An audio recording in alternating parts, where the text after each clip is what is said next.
Frères et sœurs, avant l'arrivée de l'apôtre Paul à Éphèse, Apollos, un juif né à Alexandrie, y était venu prêcher l'évangile. La Bible déclare en Actes chapitre 18, versets 24 à 25, qu'Apollos était un homme éloquent, mes bien-aimés, et versé dans les Écritures, d'après la version second 21. Dans la version parole de vie, il est écrit qu'Apollos parlait bien et connaissait parfaitement les livres saints, mes bien-aimés. On lui a appris à suivre le chemin du Seigneur avec beaucoup d'ardeur. Il annonce et enseigne exactement la bonne nouvelle de Jésus. Mais, il connaissait seulement le baptême de Jean, mes bien-aimés. Mon frère, ma soeur, même si Apollos était très éloquent, il semblait être limité dans sa connaissance de la parole de Dieu et n'enseignait aux autres que ce qu'il connaissait très bien de la parole, notamment le baptême de Jean, qui préparait le chemin du Seigneur Jésus. Ses enseignements n'étaient pas complets parce qu'il ne parlait même pas du Saint-Esprit, mes bien-aimés. Autrement dit, le Saint-Esprit qui est au cœur de l'évangile, parce que c'est lui qui a ressuscité Jésus-Christ d'entre les morts, est oublié par méconnaissance dans les enseignements d'Apollos, mes bien-aimés dans le Seigneur. Voilà pourquoi, avant l'arrivée de l'apôtre Paul, rien ne se passait dans cette ville d'Éphèse. Pas de vie transformée, pas de personnes qui se donnaient à Jésus-Christ, pas de guérison miracle, mes bien-aimés dans le Seigneur, pas de délivrance de la magie, frères et sœurs.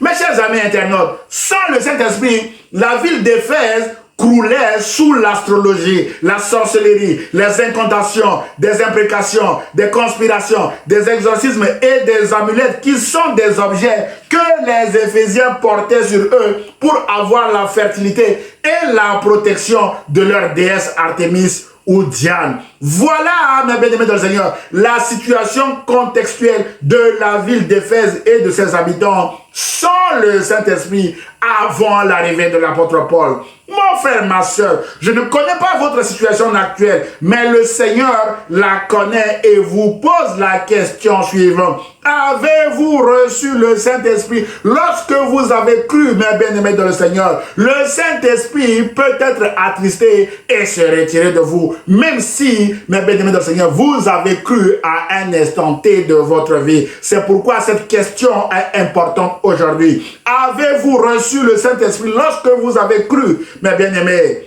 Si vous êtes actuellement dans la magie, la sorcellerie, l'astrologie et des exorcismes comme les Éphésiens, soyez rassurés que le Saint-Esprit ou encore l'Esprit de Jésus n'est pas avec vous, mes bien-aimés. Si vous portez actuellement des amulettes ou des objets de protection ou de porte-bonheur ou de porte-chance comme les Éphésiens, soyez rassurés que le Saint-Esprit ou encore l'Esprit de Jésus n'est pas avec vous, mes bien-aimés. Si vous êtes actuellement membre d'une quelconque secte et vous passez des nuits blanches à faire des imprécations, des conspirations et des incantations à un faux Dieu comme les Éphésiens le faisaient à leur déesse Diane, mes bien-aimés, soyez rassurés que le Saint-Esprit ou encore l'Esprit de Jésus n'est pas avec vous parce que le Saint-Esprit ne cohabite pas avec toutes ces choses, mes bien-aimés. Malheureusement, la conséquence de toutes ces pratiques est la mort éternelle, car le salaire du péché, c'est la mort. Mais la bonne nouvelle, mes bien-aimés, est que le don gratuit de Dieu, c'est la vie éternelle en Jésus-Christ, notre Seigneur et Sauveur, d'après Romains chapitre 6, verset 23. Mon frère, ma soeur, ce message vise à ne pas vous culpabiliser, mais à vous aider à sortir de l'emprise du diable ou des ténèbres pour entrer dans le royaume de Dieu, dont Jésus en est la lumière, mes bien-aimés dans le Seigneur. Jésus veut vous racheter aujourd'hui par son sang qui a coulé à la croix, mes bien-aimés dans le Seigneur. Jésus a dit en Jean chapitre 8, verset 12 que je suis la lumière du monde. Celui qui me suit ne marchera pas dans les ténèbres, mais il aura au contraire la lumière de la vie. Jésus, mes bien-aimés, est la meilleure solution pour vous. Jésus veut entrer en vous à travers le Saint-Esprit. Jésus veut que vous deveniez le temple du Saint-Esprit, le temple de son esprit. Jésus veut que votre corps devienne désormais un temple vivant qui l'honore et qui honore Dieu, mes bien-aimés. Alors, devenez le temple du Saint-Esprit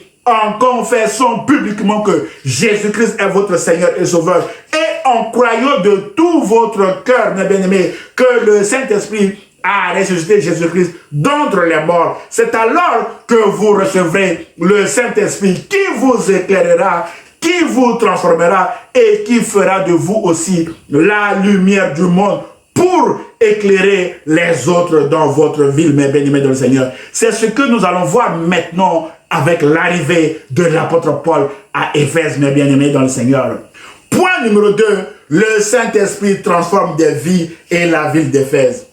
Frères et sœurs, mes chers amis internautes, c'est le Saint-Esprit qui transforme des vies dans une ville et qui transforme aussi la ville. C'est pourquoi Jésus nous recommande de baptiser au nom du Père, du Fils et du Saint-Esprit, selon Matthieu chapitre 28, verset 19 à 20. Ainsi donc, mes bien-aimés, tous nos candidats au baptême doivent entendre parler du Saint-Esprit et de son importance dans la vie chrétienne et dans nos villes aussi, mes bien-aimés dans le Seigneur. Ce qui n'était pas le cas des disciples d'Éphèse, qui fait l'objet de notre étude de ce matin, mes bien-aimés dans le Seigneur. C'est pourquoi l'apôtre Paul, arrivant à Éphèse, pose la question à ses disciples d'Éphèse. Avez-vous reçu le Saint-Esprit lorsque vous avez cru? Ils lui répondirent, nous n'avons même pas entendu parler du Saint-Esprit. Et c'est assez curieux, mes bien-aimés, comme réponse. D'où la deuxième question de l'apôtre Paul.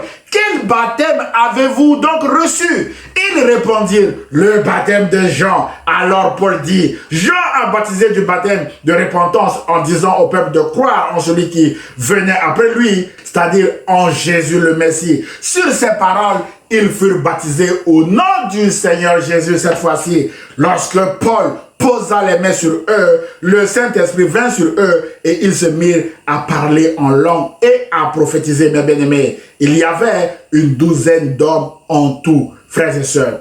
Mes chers amis, la ville d'Éphèse vient de connaître l'effusion du Saint-Esprit au même titre que la ville de Jérusalem, mes bien-aimés dans le Seigneur, a connu avec les apôtres. Les disciples d'Éphèse, qui étaient des disciples de Jean, sont devenus des disciples de Jésus grâce à l'action du Saint-Esprit. L'apôtre Paul va rester 3 ans dans cette ville d'Éphèse, prêchant la parole de Dieu dans les synagogues, enseignant à l'école biblique d'un nommé Tyrannus, mes bien-aimés dans le Seigneur. Et le résultat fut spectaculaire à cause de l'effusion du Saint-Esprit dans cette ville d'Éphèse. La Bible déclare en Actes chapitre 19, verset 10 à 20 que tous les habitants de l'Asie, juifs et non-juifs, entendirent la parole du Seigneur. Dieu faisait des miracles extraordinaires par l'intermédiaire de Paul, au point qu'on appliquait sur les malades des linges ou des mouchoirs qui avaient touché son corps. Les maladies les quittaient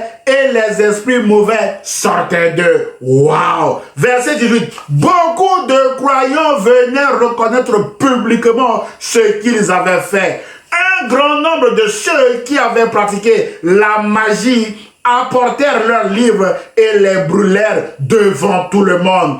On en estima la valeur à 50 000 pièces d'argent, mes bien-aimés. C'est ainsi que la parole du Seigneur se propageait et gagnait en puissance, mes bien-aimés dans le Seigneur. Il y a une puissance inégalable, mes bien-aimés dans le Seigneur, avec le Saint-Esprit. Mon frère, ma soeur, avant l'arrivée de l'apôtre Paul dans cette ville d'Éphèse, Apollos, un homme très éloquent et intelligent, était passé enseigner la parole de Dieu dans cette ville d'Éphèse. On le lit en Actes chapitre 18. Rien ne s'était passé, mes bien-aimés. La ville d'Éphèse était restée dans la magie, dans les imprécations et dans les conspirations à des faux dieux, notamment à Artémis et Diane, mes bien-aimés. Apollos était parti de là à Corinthe et la ville était restée la même dans la magie et dans l'idolâtrie, mes bien-aimés. Mais la bonne nouvelle est que l'apôtre Paul, un homme d'onction et rempli de l'esprit, est arrivé dans la ville d'Éphèse. Les vies sont transformées, les disciples parlent en langue et prophétisent, les gens abandonnent la magie, la sorcellerie et les livres de magie sont brûlés. La puissance du Saint-Esprit libère des hommes et des femmes femmes opprimées par Satan, qui pratiquaient la magie, qui servaient Satan, mes bien-aimés.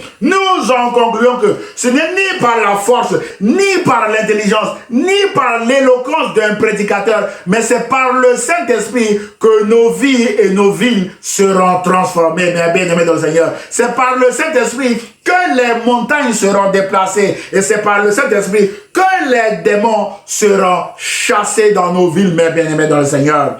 C'est pourquoi l'apôtre Paul recommande aux Éphésiens en leur disant: soyez remplis de l'Esprit Saint, d'après Éphésiens chapitre 5 verset 18. Mon frère, ma soeur, soyez aussi remplis de l'Esprit Saint. C'est important. C'est le Saint-Esprit qui déplacera les montagnes qui sont devant vous. C'est le Saint-Esprit qui dirigera votre mariage. C'est le Saint-Esprit qui dirigera votre église, votre association et votre vie, ainsi que la vie de vos enfants, mes bien-aimés. Alors, laissez le Saint-Esprit vous conduire en obéissant à la voix de Dieu et à la direction que Jésus veut vous donner, mes bien-aimés dans le Seigneur. C'est ainsi que vous serez comme la nouvelle ville d'Éphèse qui s'était débarrassée de tous ces idoles, mes bien-aimés dans le Seigneur, en Acte 19, afin de laisser le Saint-Esprit glorifier le nom de Jésus dans toutes les villes et dans toute la ville d'Éphèse, mes bien-aimés dans le Seigneur.